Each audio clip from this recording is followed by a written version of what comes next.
I've had this vision in my head, Let me paint you a picture. I'm a righty. I had this vision of me swinging this Swedish dick. My sweet sidekick. Swinging this Swedish dick through the air and cracking it off the skulls of Austin Aries and Killer Cross.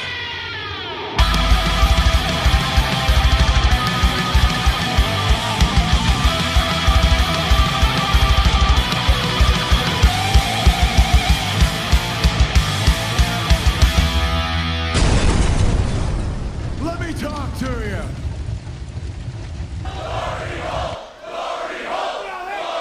Ooh, hello everybody. This is Trent here on Total Nonstop Impact Talk for Impact fans, and you'll notice it's kind of quiet. I'm almost talking to myself. I mean, besides you lovely people out there, but inconspicuous by his absence is my co-host Kyle, who's not here. It's a solo podcast, and I'm starting it off hot. We introduced a segment last week called the Dummy of the Week. Dummy.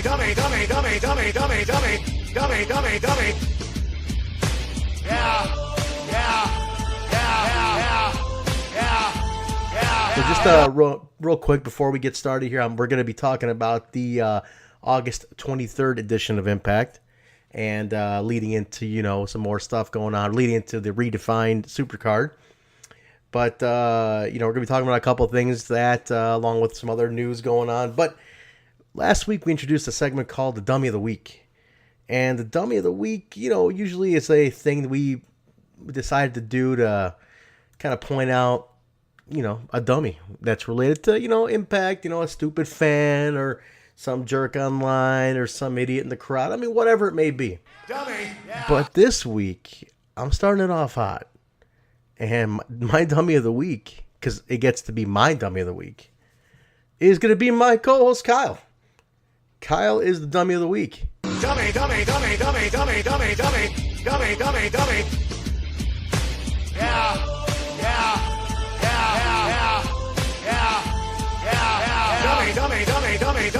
For several reasons, actually, not just one. He doesn't get off on just one. Number one, he's not here. That's dummy, incident number one. Dummy. Yeah. Secondly is, so we got Bound for Glory tickets. They went on sale this Saturday for the Melrose Ballroom, coming up in October 14th, and in New York City. So, Kyle and I said, hey man, let's get some tickets. And he said, yeah, no problem. Let's do it. I said, I'm going to be out of town. Why don't you pick up my tickets for me? I'm going to give you the money. Take care of the tickets. Be a gem. Take care of the tickets. Do the right thing. So I give him the money. And, I'm out of town. So my texts were, I was in a rural area. My texts were bad. So come Saturday, I don't hear from Kyle right away. I go, hey, did you get the tickets? And he says he got them. And I got GA because, I got some travel expenses involved here. So I said, yeah, just get me GA. It's good. I like being there. I'm cool with that. I come to find out, my co-host, my buddy, who's my host, the hospitality of him being a local New York guy, me coming from out of town. And he goes and gets seats away from mine. Kyle style. He goes and gets ringside, Dummy. Yeah. leaving me in GA. Dummy. Yeah. Now what happened here? Well, some friend, huh? Some pal. Kyle style. So I'm coming from I'm going 1,000 miles away. I say, look, Kyle and I haven't met each other in person. This is a friendship founded on Impact Wrestling over the internet. And my buddy leaves me hanging. So Kyle, you're the dummy of the week. Hashtag yeah. Dummy.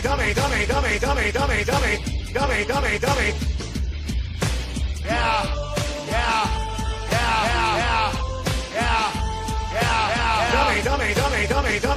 Dummy.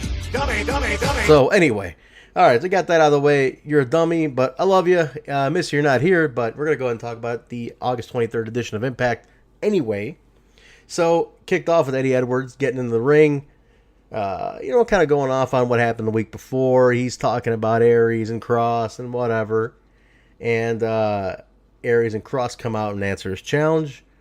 He talks, they kind of face off. Aries goes back and forth, whatever it is. They start attacking him. And then we get the return of Moose. Moose comes back in. And he comes, saves Eddie, runs those other two off. Moose stands tall with Eddie Edwards in the ring. I was thinking about this at the time. It's interesting that Moose has been kept off for a while. And I was wondering why. I mean, he had a hot match.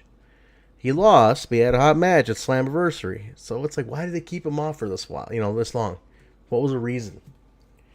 So I think it was in a way to protect him a little bit because there was a lot of hype for him going into that match, but he came up short. And Moose, kind of elevated his game at that point. So he's kind of in that special attraction mode for the time being here. And I think it was smart. It kind of made his return special a little bit. He wasn't gone for like 6 months. But enough that people did miss him. I missed seeing his presence on there. It was kind of cool to see him back. Get back with Eddie. So we got a little thing, stirring up here with Cross and Aries and Eddie and Moose. I think it can help Cross really well. You get Moose and Cross in there. It could be really cool. Two bigger guys. Moose, really over babyface. Cross this, sociopathic heel. This could be fun. Or any comic. Moose, back with Aries. Who knows? But cool to see Moose back. I like it. He's, he's always such a crowd favorite. People love seeing Moose on there, which is always great. So I enjoy it. I just wonder what you do with him because, he did come up short in that title match. It's like do you reposition him? Do you build him back up? What do you do? But we'll see. So far, the thing is, Moose is not ruined. That's the best part. That's the thing we can be rest assured on here. From there, we get to the back. It's the OVE cam. Dave Chris is pissed off. He had to shave his head. Sami's just hyping his match with Penta, the Mexican death match. He's thinking, blame Penta, not him. So, OVE cam is always good. I like these three are just gold together. They have such good chemistry, so it's always fun. From there, we had Alisha come back, and she's thanking Moose for saving Eddie, and Eddie's there, and he's all happy. Oh, we're back together. She kind of blows him off. She says, no, we're not. I'm doing my own thing. I kind of wonder again, this is another one, where do you go with this? I mean, she was supportive, and she lost her, her patience with him. It's very open that they're married. She's coming there, in between Moose and him, thanking Moose, hugging Moose and all that. Do you start up something there? Eddie gets nuts, and he starts accusing Moose now, like he did Tommy. I don't know. Maybe. It might be a little weird. It might be like a stretch. I think they got to establish Alisha a little bit more. She's not the greatest on the mic. I'd like to see her get more camera time so she can get better and elevate her game a little bit. Kind of make herself a little more believable. I'm a little critical of her in that regard. I don't think she comes off as too believable yet. So I'd like to see her get more time. Build this. Whatever they're building with this, build it slowly. There's no reason to rush this one.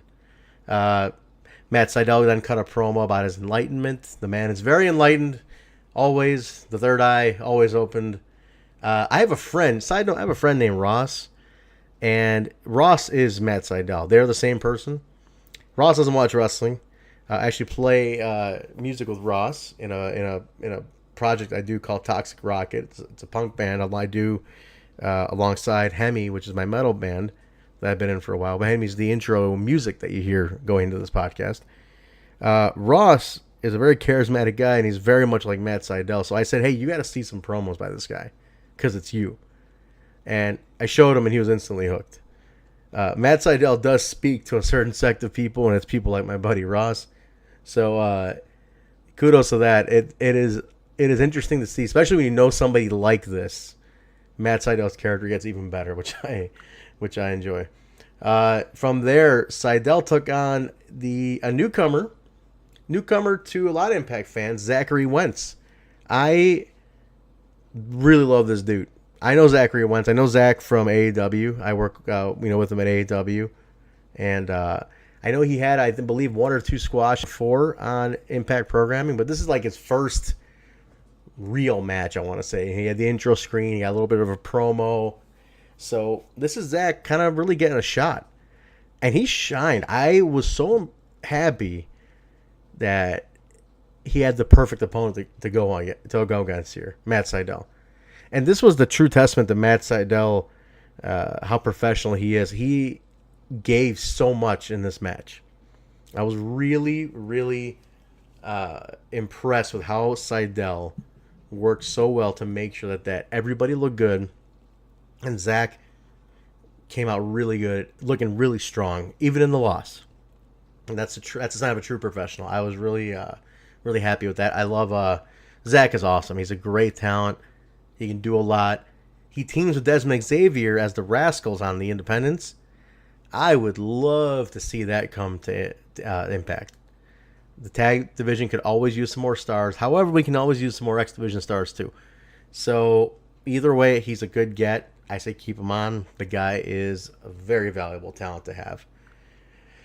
From there, a funny segment. This whole Cult of Lee and Eli Drake storyline is great. It's new dynamic. It kind of gives the Cult of Lee another level. Because Eli Drake is solid gold, dipped in platinum. This dude is incredible on the microphone. And you put anybody with him, it's a lesson in microphone or in mic time, on the mic, speaking. Basically, you're gonna up your game to keep up with this guy. And even in little stuff like this, it's good. It's good for the Cult of Lee to kind of grow a little bit more, give them another level. Keeps Eli charming and charismatic, which I like. The guy's gold. He's fantastic. Anyway, so from there, they got a couple of local guys pass by in the backstage area, and Eli kind of puts up a challenge and says, "Hey, you couldn't even beat these two." So they went ahead and go and challenge these local guys. Look stunned and say, "What the hell? What do we get into here?" So anyway, we got a couple of local guys getting a little TV slot tonight, which is kind of cool. I do like that you have some squashes. You got these local guys getting some TV spots. It reminds me of watching, programming from when I was a kid. There would be local guys getting squashed and by the big stars. And a lot of those times, years down the line, those local guys ended up being guys like Mick Foley and Jeff Hardy and, Eli Drake, things like that. It's before they were stars kind of stuff, and it's good. It's kind of cool to have that. I enjoy it. Sometimes you need just a couple of guys to just get squashed so the other guys look strong, further a story, have a match out there, fill a little time. So it was cool. So they got challenged. We're gonna get some TV time. From there, we had some big news. Huge news. Impact's going to Mexico. Going to Mexico City. This is gigantic. I mean, I'm thinking this is exactly what this company needs. All these different tapings. Now you're going to Mexico City and you're getting that crowd. It's constantly touching the worldwide presence, which I think this company thrives on. It always has thrived on a worldwide presence, and this is no different. Now it's going to be done with this regime, this style, and it's going to be great. It's going to be really cool to see what they do. They already announced they're bringing the big guns, so you're going to have Penta and Phoenix on those shows. Right there, you got the credibility on the show. The show is instant cred by having the two biggest luchadors in the world right now on the show, representing your brand. So we have a great couple of shows coming out of this. I can't wait for this. This is right before Bound for Glory. I think these tapings will lead into Bound for Glory, so super excited to see what happens with this. So, huge news. I'm looking forward to that. From there, Brian Cage's first speaking role, on Impact. And, he just kind of lets everybody, puts the X Division on more, on notice. Letting them know it's the Weapon X Division. And I'm glad he came off really strong here. Because Cage, it's touchy because if you have a big guy like this and you've held off on him talking, you've really built some anticipation. And I think that in doing that, when you have the guy speak eventually, you got to hit it out of the park. The guy has to look strong. He's got to sound tough. He's got to sound believable. And I'm glad he did. He looked good. He looked tough. He looked believable. I liked it. So I like that they broke the silence. Now we can maybe get some more build off of him, which is cool because now I know he can cut it. He can back it up on the microphone as well as in the ring. So he's talked about defending his title against Phoenix next week at Redefined. That's going to be pretty cool because Phoenix is going to fly all over the place and Cage is like your base. So let's see what happens with when these two clash. I think it's going to be a lot of fun. I'm looking forward to that. From there, we got my two favorite guys, my buddies, all of our buddies, everybody's buddies, Fallah, Bahh, KM, the best Bahh team you can imagine. Fallah, Bahh gives Cam a gift. It's a reusable bag. It's a nylon bag. I would call them reusable bags here in Chicago because anybody who listens to this who lives in Chicago knows that we don't get plastic bags at stores anymore. We have to bring reusable bags. I guess they've pushed us to be environmentally safe. So we get bags like this. However, I wish my reusable bag had a big Fallah, Bahh face on it like the one KM got because that would have been awesome. Anyway, he gives KM this bag. He looks in there. He looks shocked and happy. And he's very excited about it. So what's in the bag? What's in the bag? But we're going to find out. From there, we do find out. And it's the Desi Hit Squad, Rohit, Raju, and Gursinder Singh with the great Gama Singh, taking on Fallah and KM. And we find out that the surprise was matching ring gear. KM gets the sumo-like pants with the thong and no shoes, no boots. He leaves his boots at the stage. He comes out wearing boots. Fallah points at him and says, nope, boots got to come off too. So KM goes barefoot like his buddy, and they go in there. This was a fun match. There was a lot of big, moves in this one, flashes and heavy bumps, and it was a fun match. The Desi Hit Squad knows how to take it. They know how to work, and Fallah and KM just know how to get that crowd up. People love this team. It's like the buddy cop type of buddy duo. People love it. I absolutely love it. And they just got people going. When they started doing the, I guess, what do they call it? The Panda Roll, the Sushi Roll, the Panda Express.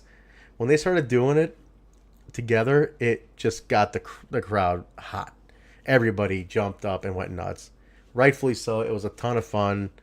I love seeing it. And so it was, and they got the win. They picked up the win with this big sit down splash in the corner.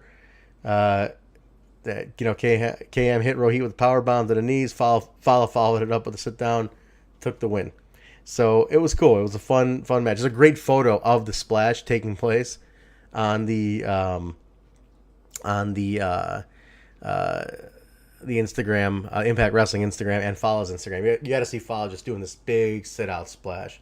Looks awesome. It's an epic photo. Take a look. Go check it out. Impact Wrestling's social media. It's epic. Give it a like.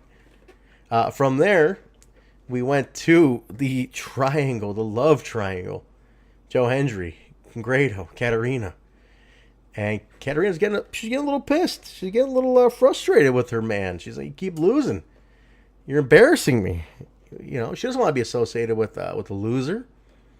And but hey, his buddy's there, even though he's banging his best friend's girl, which allegedly.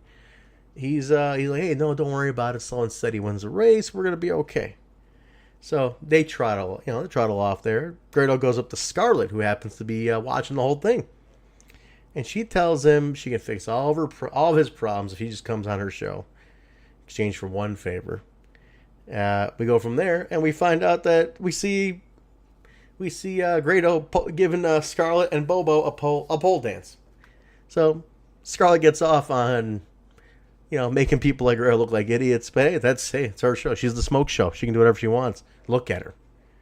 From there, we went to Kiera Hogan with Allie, taking on Alisha Edwards. I like this pairing. It's credibility for Kiera Hogan. Kiera is a hard-working knockout. She is. You could see this girl and you see like, you know what? She's happy to be there. She's proud to be a part of the company, and she's making every moment that they're giving her count. That's what you want on your roster. You want somebody who cares, who is grateful to be there, and is going to give you their all. So I like that Kiera brings such fire to her performance and to her character. It's awesome. It's good to see that. Alisha Edwards was the opponent here, and it's an okay match. I'm still not sold on Alisha. I think she needs a lot of work. I just think she needs to relax more in the ring. She needs to just find herself a little bit. I think she is thinking too much about what she's going to say and what she's going to do in the ring. She needs to kind of flow more, be a little more natural, be like water here, kind of just float and flow a little bit with her opponent. I know she's been doing this a while, but I just feel like she needs to loosen up. But well, from there, like I said, Kiera gets the Kiera has this cool neck breaker that she is, a swinging neck breaker. It's a weird modified one. I like it. It's kind of got a good application to it. She hits Alisha with that to pick up the win from there. So that was pretty cool. After that, Allie got on the mic and she was talking about, Su Yung and threatening Su Yung actually to get rid of her. But lest we forget, you got Tessa Blanchard waiting in the wings there. Tessa is not over this whole thing. Tessa to me is the highlight of that knockouts division. She's insane. She's absolutely insane. She pulled an attack from behind. She came in, made her presence felt. I like Tessa is always on 15, not 10. She's on 15. This girl is intense, and she's believing every second of it. Again, that's what you want. You want athletes with fire on your roster. She's one of them. She's probably she's the hottest fire they got burning right now. She's incredible.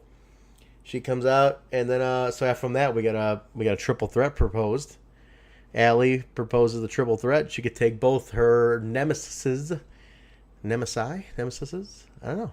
Never used the plural of nemesis. Let's go nemesi. She proposes that she'll take both of them out. So Su Yung, Allie, Tessa, title on the line at Redefined. This should be fun. Allie's a little outnumbered here. They both hate Allie. But Sue hates everybody, and so does Tessa. So I guess it's perfectly balanced three-way. From there, we had Johnny Impact at a cabana, like a pool bar. I don't know what the background was on this. I don't know if it was something with the club or what the deal was. He was making an appearance. I don't know. I unless I missed it, I don't know what the deal was with that. But Johnny's doing an interview. He's kind of hanging out at the pool with a bunch of young people, young folks. And Congo Kong runs in and attacks him at the pool party. And, obviously, when there's a pool around, there's wrestlers, pools and cakes. There's a pool around, somebody's getting thrown in. When there's a cake, somebody's getting it splashed or hit in the face with a cake. Or a pie, whatever. That's just wrestling 101. So, clearly, we got, we got some pool action. Congo jumps up in the pool. It's fun, all fun and all. I'm sure most of the people in that pool had no idea what the hell was happening, but still funny to see this gigantic monster man fall into a pool. From there, we had something different. This is very Alisha Atout. Sorry, this is very her. A very casual interview. Something she does. She does a lot of interviews on her channel and her social media.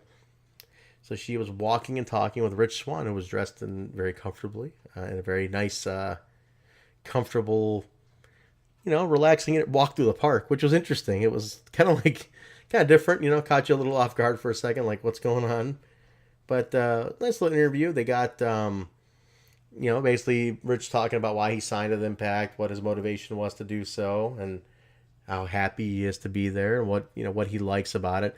Kind of, if you heard Rich on the X-Pac 12360 podcast this week, it's kind of the same thing he said on there. He's really happy with the talent. He's really happy with the way it's going, the management, how they're running the company. He's very proud and happy to be a part of, which, again, that's what you want. You want people like this on your roster. You don't want naysayers. You don't want negativity. You want people who are going to bring positive influence to your roster. And that's the fun part. You want that. And Rich is doing that. So he was very happy to let everybody know that, hey, he's signed long term and he's happy to do it. So I'm happy too. I am so into Rich Swann's character. He's a good dude. I know him from AEW. He's a good bud. He's so talented and he's so relaxed. And he's such a nice guy. And he's such has such a good outlook on the business that it makes me happy that he came to this company. So when I saw that he was signing long term, I was like, you know what, that's exactly what I want. So it was a cool little interview, a couple minutes long. Definitely watch it. You know, of course, in wrestling mindset, I looked at it and I was like, something's gonna happen here. The way they were shooting it, some secondary camera and whatnot. I was like, somebody's gonna attack him. It has to be. We're so trained in wrestling to think like nothing can just be normal. Somebody has to attack somebody, even in the walk through the park interview. But nothing happened. So just a regular interview. Anyway, from there, Penta cut a little promo on Sami and about the Mexican death match, and it was a very Pentagon promo, subtitled. Even though it's subtitled, I'm really into the way he delivers it. Now every promo has been delivered the same way, but I think the language barrier limits us from going too many levels. But he is a consistent character, and he's so engaging. Like Pentagon, I know Penta from AEW. He's a really, really good dude. He is one of those characters that is so polarizing. And I tell people at AEW when we're working, I say, it's so funny. As much I know the guy, I know him without the mask. I've talked to him, I had conversations with him. But when he comes out, I'm so polarized by the character. I'm just like, wow, I'm stunned. I'm like into the character. I kind of forget that he's that he's the guy I was talking to backstage. Like he's such an interesting character. He's so into it that it makes it so interesting to watch.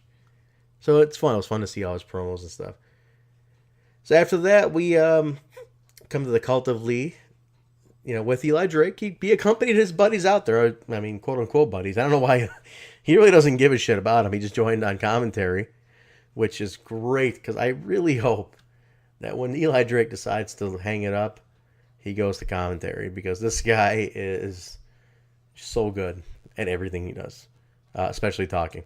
But the Cult of Lee took on two local yokels, Brandon Tidwell and Mr. Atlantis. You could probably guess how this went. But it didn't go that way. Surprisingly, I think everybody thought the obvious, but it didn't go that way. It went to Tidwell rolling up Konley out of nowhere for the upset victory. And of course, hilarity ensues. They're out of their mind. They can't believe they just got beat by these guys. But hey, this is fun for Tidwell and Atlantis. Good for them. Good for the local guys getting a little bit of a rub. I mean, look, the way the business works, these guys might get another $50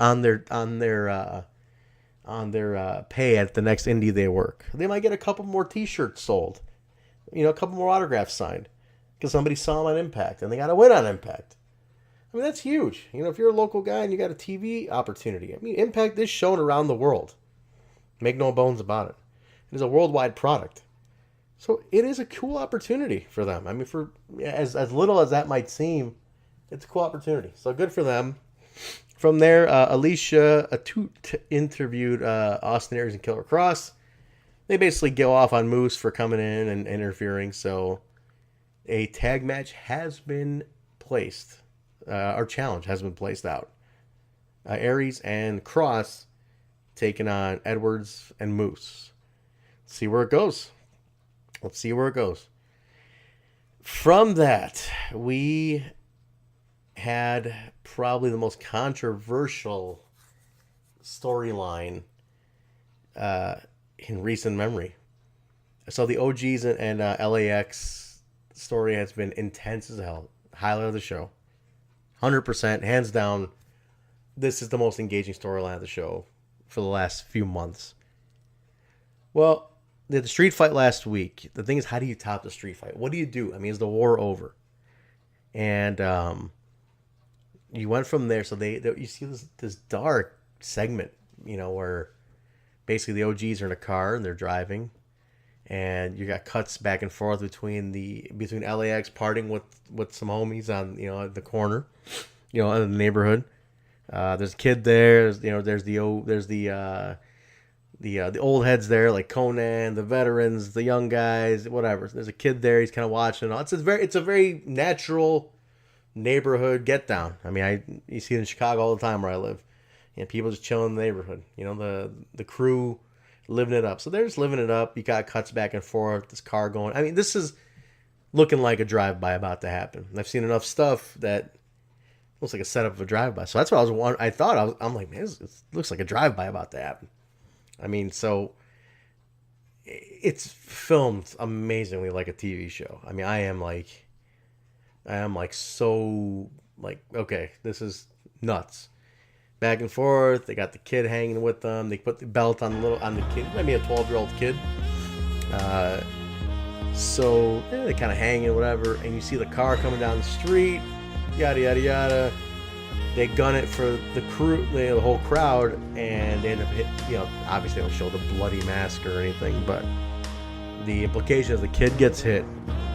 Then you got the camera shot, which is the camera, everybody looking down, which is like the kid's eye view, looking up at everybody, and then the camera kind of doing the mimicking what would be his vision and his eye closing. Implying, what, did he die? Injured? What the hell? Coma? Who knows? It kills me that people freak out over this. It blows my mind. The comments I'm reading, I'm like, what the hell are people freaking out about? I saw people losing their mind over this. Oh, you're pulling gang violence. I can't believe you killed a kid. Well, number one, you don't know if he's dead. You know if he's dead. You have no idea if he's dead. Secondly, it's a TV show. I've seen 20 times worse things on Law and Order. 100%, ridiculous amounts worse on Law and Order. And people hold wrestling to some odd standard, as if wrestling isn't a TV show. Why? Because the guys do backstage skits, or mini movies like this, and then you see them in person at a live event. So it's like, what is it, real? It's still a character. It's still a TV show. This is a play. And when it's live, it's a play. It's on TV, it's a TV show.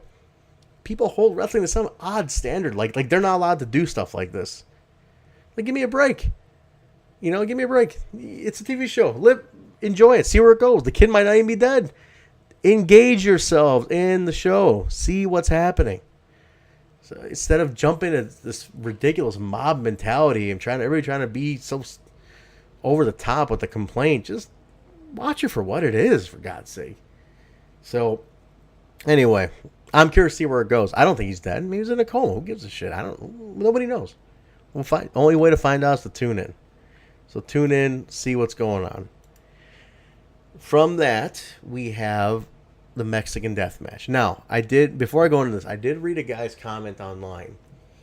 And his name escapes me right now, but he mentioned that the placement of that segment was off. Because how do you go from such a realistic story to a match which is rooted in fantasy again, right from it, and you have to sell this realistic potential murder to, okay, we're back in into a scripted match. I agree with that. I think the segment should have taken off the show, but then again, I also look at it like you ended with that segment, you leave a really bad taste in people's mouths. So maybe I'm thinking you do it earlier. I don't know. It's hard placement. Maybe you don't even air it on the TV show. Maybe you put it online. The placement is tough in a situation like this because you're trying to sell realism, and then you have to go back into fantasy. Somebody said either do one or the other. Stick to full realism on everything, or stick to complete fantasy on everything. I mean, or stick to over the top television storyline like Lucha Underground does, or stick to just go straight. Hey, it's fantasy wrestling. you can't do both. I mean, you can do both. I think you can do both, but you have to place it right. You got a time where this stuff goes the right way. Otherwise, it's going to look goofy or throw people's mindset off. Me personally, I don't think that much into it. I don't go nuts and overanalyze the stuff. To me, it was fine. I watch it like a TV show because it is a TV show. People need to lighten up. If you got something other than it being a TV show of a fake fights and storylines and actors and actresses, then you're watching the wrong thing, or you're watching it the wrong way. So, anyway, that's the little tangent off that. Going into the main event of Sami versus Pentagon Jr. This was exactly what you wanted. They had the match of the year at Slamversary. These two have chemistry you can only imagine. I've seen them at AEW. I've seen them tear it up several times at AEW in person. These two have a chemistry that's just... they're meant to fight. They're meant to work together. It was a fun match. It was a death match. Back and forth. Staple guns. Trash cans. The piñata. Baseball bats. Piñatas with stuff, terrible gifts in them. Not candy. Terrible gifts. Legos. All sorts of shit. So, anyway, back and forth. Callihan takes the win on this one. Pile driver off the top rope through a table. Sami needed the win. He's been doing a lot of jobs, especially to the Lucha Brothers. He needed the win. And now it's a Mexican death match, but it keeps Penta stays strong no matter what. Sami needed to build some cred back up, and I'm glad he did. He is your star right now. He is a captain of this ship, and I'm glad he got the win. It's going to be fun to see where they go next. What's next now? I think it's inevitable that Sami Callihan is in the title picture at some point. I'd be fine with him doing it at Bound for Glory. Sami Callihan can hold the title. And you imagine him with the belt. This guy would be ridiculously unstoppable. Just the character alone would tear apart that company as being the crown jewel. I would love to see Austin Aries and Sami Callihan. Obviously, it's not positioned that way right now. Never know where it can go. Things can change. Who knows? But it doesn't have to be Austin Aries. It could be anybody. But Sami Callihan, I think, needs to get towards that belt now. Global Wrestling Network is the premier destination for the best wrestling from around the world. Watch new episodes of Impact, Explosion, and exclusive digital content online or on your phone, all for free.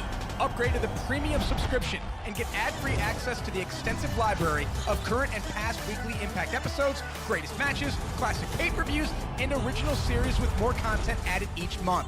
Get Global Wrestling Network now on iOS, Android, or at globalwrestlingnetwork.com. Hey yo, this is the Taxman inviting you all to check out the Six Sided Podcast. We're a weekly Impact Wrestling review show. We're also frequently joined by special guests, and we love interaction from all the Impact Wrestling fans. Throw us in your YouTube machine, give us a subscription, Six Sided Podcast. Also follow us on Twitter at @6_podcast. Boom. Hey guys, this is Impact Dude from the Heelcast telling you to check us out on Impact's #1 wrestling fan site, ImpactAsylum.net, or subscribe to our channel on YouTube, iTunes, Android Play, or SoundCloud. So that was it. That was the August 23rd edition of Impact Wrestling. We're going right into Redefined next week. See where it goes. We got Aries and Cross taking on Eddie Edwards and Moose. Cage taking on Phoenix with the X title on the line. Su Yung in a 3-way with Tessa and Allie. Scarlett's gonna host the More Smoke show. Joe Hendry, Grado, and Katarina. Rich Swan, Petey Williams. Sorry, Joe Henry, Grado, and Katarina are gonna be on the Smoke show. Sorry about that. I totally messed that up. And then Rich Swann taking on Petey Williams. Tons more. We'll get some more announcements. I'm sure some more are going to be announced before Thursday. But sleeper match. Rich Swann and Petey Williams. Petey's consistent. He's one of the most consistent wrestlers I've ever seen in professional wrestling. He is like Steve Austin likes to call him, a mechanic. He can work with anybody. He can get the job done. He can elevate anybody. He can get elevated. He can run a story. So PD and Rich Swann is going to be awesome. Please open the show with that. I want to see that to start this energetic show off. I think it'll be great. So that's Redefined coming up next Impact, which is going to be on the 30th. I unfortunately cannot watch that live because I will be at the AEW show Destination Chicago. We have a double shot. Destination Chicago is going to be Thursday the 30th, and then Defining Moment on the 31st. We have a lot of Impact talent on those. Penta and Phoenix, for example. Sami. They're all on this. So tons of Impact talent on our shows. I'll be working that one. Both shows, actually. So, and then we have All-Ins in Chicago here this week. StarCast, Warrior Wrestling. There's a ton going on. It's a heavy every week in Chicago. I'll be watching it on delay probably Saturday morning, I want to say. So, we'll see. Or maybe Friday night. What the hell? I don't know. I'll be watching it, though. I definitely will be watching Redefined. I'll be a little late, so we'll get the review up as soon as Kyle and I can connect. And hopefully he's not a dummy of the week 2 weeks in a row defending his title, and he actually joins me next week. Kyle, you're a dummy, yeah. So yeah, that's it, guys. So follow us online at We Talk Impact on Twitter, We Talk Impact on Instagram, the Total Nonstop Impact on YouTube, Facebook. Type in Total Nonstop Impact Podcast. Add us everywhere: iTunes, Stitcher, SoundCloud. Look for Total Nonstop Impact. Rate, review, subscribe. Let us know how we're doing. Let us know what you like, what you want to hear from us. I think we have a unique concept. We do more talk show style. Obviously, this is because Kyle's a dummy. We have a one-man show this week. But we do talk show format. We do a talk show style show. If you like the old talk shows. Kyle and I love talk radio. That's what we wanted to do. We wanted to do morning show fun and bring Impact Wrestling as the baseline for it. I enjoy that a lot. I think and other fans of talk radio, I think you guys will too. Let us know what you like. Let us know what you want to do. More sound effects, less sound effects, more clips. What do you think? What's good? We also have interesting perspectives. I work in the industry. I work with a lot of these guys we see on Impact Weekly. So I can bring a good perspective. So just let us know feedback. We're always welcome to it. But yeah, go ahead and add us on there. Follow me at Vanilla Joke on Twitter, Instagram, whatever. So that's my username everywhere. Check me out. Also check me out on the Backstage Boys podcast, the BSB show on Twitter. That's a behind the scenes of independent wrestling with the AEW as kind of the main focal point and some other independents around Chicago. But I do a co-host with my friend Basil. He also works with me there. So follow everywhere. We're all one big family here. And but yeah, that was the August 23rd edition. Thank you guys very much for listening. I really enjoyed doing this, even though it's solo. It's still fun to talk about Impact anytime. I love this company. Again, I like to always point out that I have seen every hour of program this company has put out. So I'm very proud of that. And I will always throw that out there because that's something that I am very, it's a small thing to many people, but hey, it's something I pride myself on. I essentially feel like I grew up on this company. So how about this? Before I go, I'm going to pick a GWN show of the week. And let's go with 10-year anniversary. And since it's Bound for Glory season coming up here. Bound for Glory 2008. I was there. Sears Center, Hoffman Estates, Illinois, which is the site of All In this weekend. So Impact was there under the TNA banner at the time. Bound for Glory 2008. Main event was Sting and Samoa Joe. Title on the line. And I'm gonna leave you with that main event and trickle it down from there. It was a great show. I had a ton of fun at that. I went to the Fan Fest, you name it. It was great. Check that out on GWN. I might check it out this week. Or I mean not this week, but definitely before the next Bound for Glory. I'm gonna check it out and revisit that one. I loved being there. Check that on GWN. Subscribe to GWN. $7.99 a month. It is awesome. If you're an Impact fan, it is worth every dollar. So anyway, get on that. Thank you guys again for listening. We appreciate it. Kyle will be back next week, I hope. Please let him know what an idiot he is for the ticket debacle and for this. And that's about it, guys. Thank you very much for joining, and we will talk to you next time.